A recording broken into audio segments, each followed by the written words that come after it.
Dear students, as we are suffering through a worldwide pandemic, coronavirus, so in order to help you out, I have decided to distribute you material on my YouTube channel, especially for the BTech first year students who are going to face AKTU examination.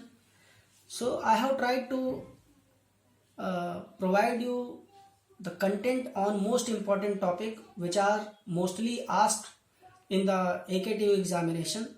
So in this series, I would like to discuss about kinesics, which is mostly asked question in the examinations.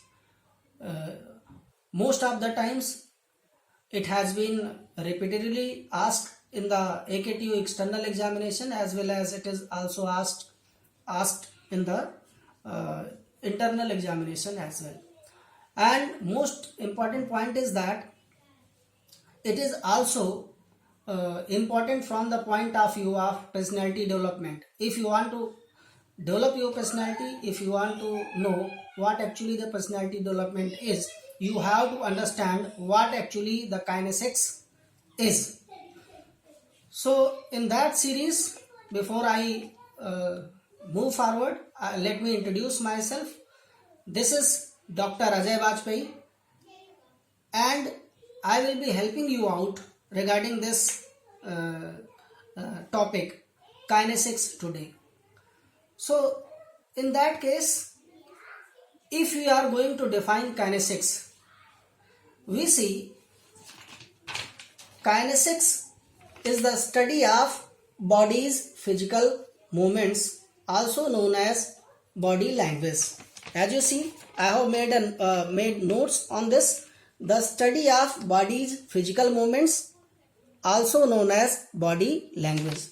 तो ये जो है, ये study किसकी है? Body के physical movements की. When we are speaking, when we are delivering a speech, our body also supports our words. If the moment we are speaking, the moment we are delivering lecture, we are talking to someone, if our body language does not support our words, whether the words are very serious, even though the words you have used are serious, are important, they lose their importance, they lose their intensity. So once your words are supported by appropriate body language, your words become intensive in meaning. आपके जो जब body language आपके शब्द को, आपके जो शब्द आप रख रहे हैं, जो भी आप बातें रख रहे हैं, उनको आपकी जो अगर बॉडी लैंग्वेज सपोर्ट करती है तो उनकी जो मीनिंग हो जाती है वो इंटेंसिव हो जाती है, एम्फैटिक हो जाती है, प्रभावी हो जाती है.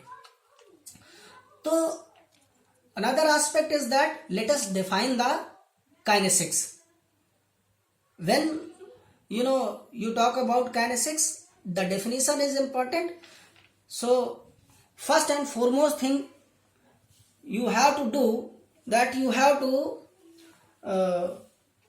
write down the definition of kinesics. So look at the notes. Kinesics is the way the body communicates without words, that is through various movements of its parts. Means kinesics वो तरीका है जिसके जरिए बॉडी आपकी communicate करती है. Body भी communicate करती है, शब्द तो आप कम्युनिकेट करते ही करते हैं, आपकी जो बॉडी है वो भी आपकी कम्युनिकेट करती है बिना वर्ड्स के यूज के. अगर आप देखें तो आपकी बॉडी भी कम्युनिकेट करती है बिना वर्ड्स के यूज के भी आप बॉडी के थ्रू कम्युनिकेट कर सकते हैं. और शब्दों के साथ साथ when you are using words, when you are delivering speeches, you can also communicate with use of your body language. So with the help of movements of the parts of your body, you communicate several meanings. आप जब आपके जो body के movements होते हैं, बहुत सारे आपके बारे में इंडिकेशंस देते हैं, बहुत सारा कम्युनिकेट करते हैं, फीलिंग्स को कम्युनिकेट करते हैं. As you see, human being receives only feelings.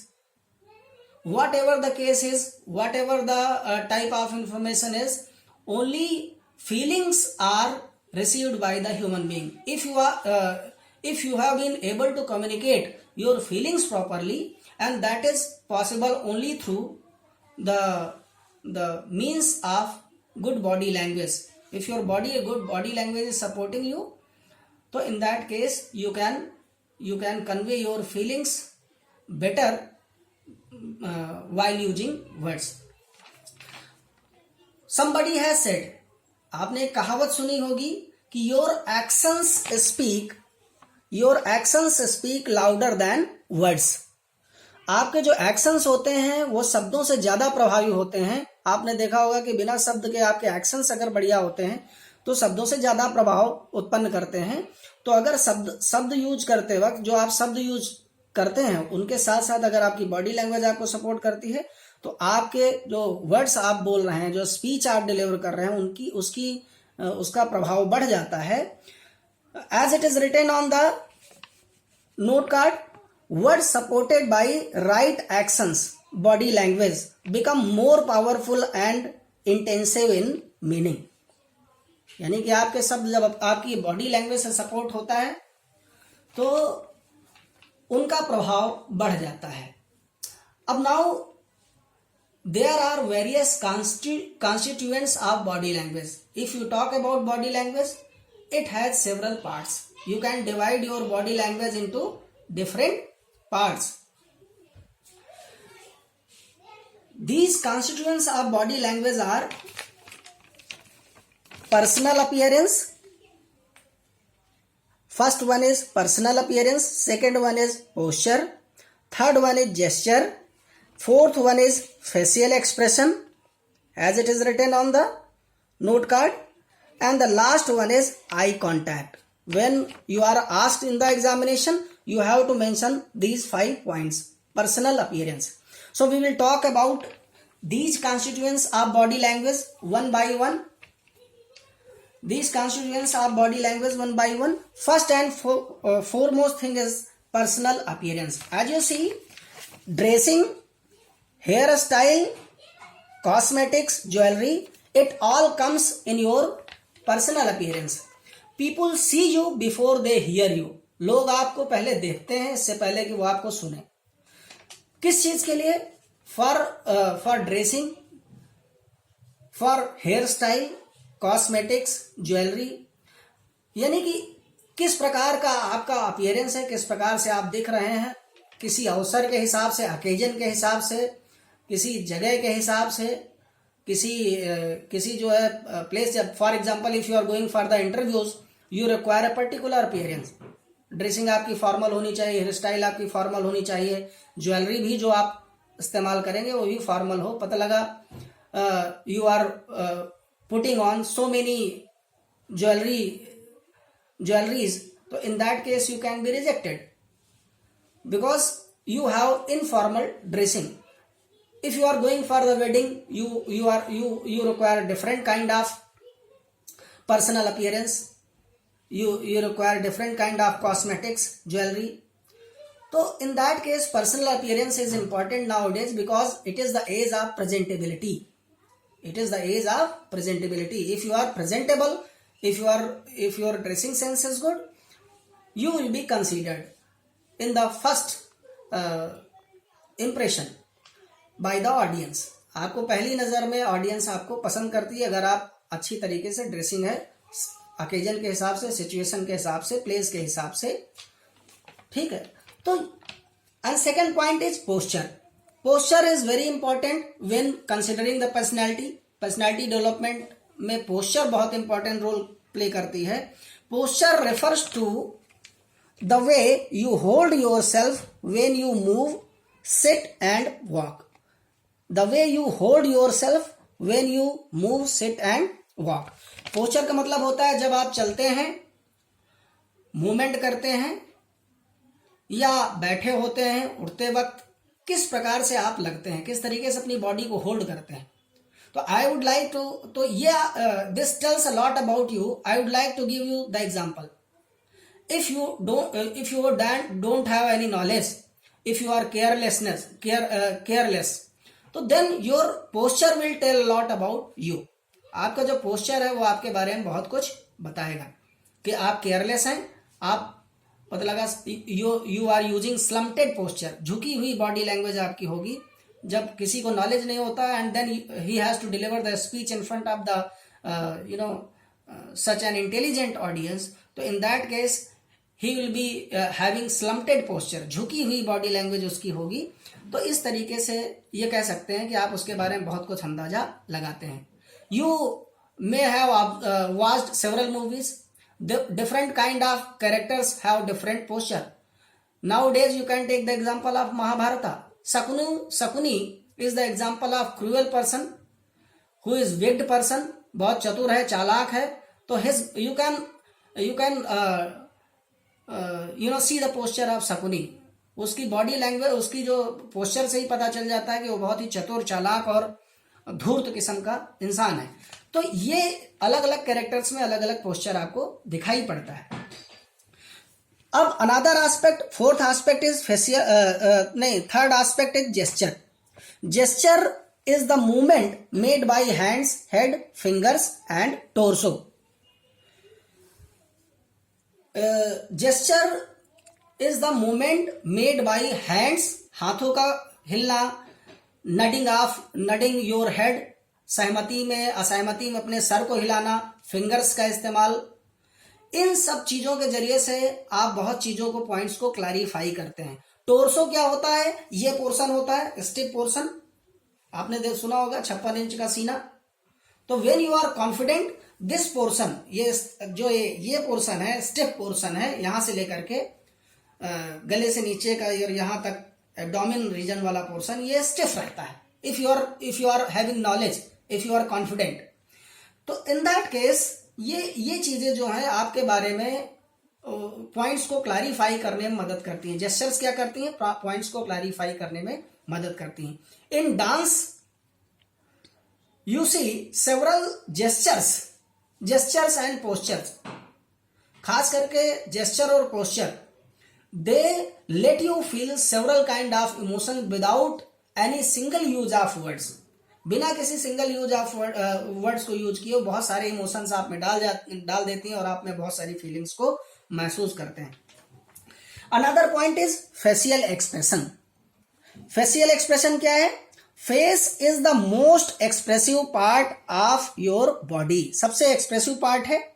चेहरा सिर्फ ये नहीं होता है कि आप खूबसूरती दिखाने के लिए होता है, यह आपके बहुत सारे एक्सप्रेशंस को देने के लिए बना होता है. इससे आप लोग जब आपसे बात करने जाते हैं, चाहे बड़े प्रेजेंटेशंस में, आपके बारे में बहुत अंदाजा लगाते हैं.